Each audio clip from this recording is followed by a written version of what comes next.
Riccardo Rocco se n'è andato facendo quello che amava di più. Il 27enne di Codiverno di Vigonza è stato travolto da un'onda mentre stava pescando alle Canarie, dove stava trascorrendo le vacanze. Il giovane era in viaggio dal 2 dicembre con un amico, Giulio Favaretto, residente a Scorzè, in provincia di Venezia, quando nel pomeriggio di domenica, mentre pescavano su una scogliera a Playa Blanca, un'onda li ha travolti scaraventandoli in mare.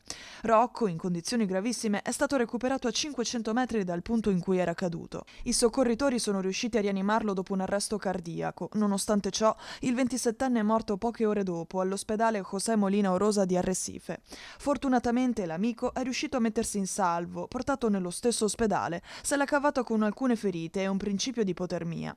La famiglia di Rocco lo aveva sentito per l'ultima volta poche ore prima dell'incidente e lo aspettava a casa il 18 dicembre. Il destino però ha voluto che andasse in un altro modo. I familiari sono volati a Lanzarote per il riconoscimento della salma e le procedure di rimpatrio.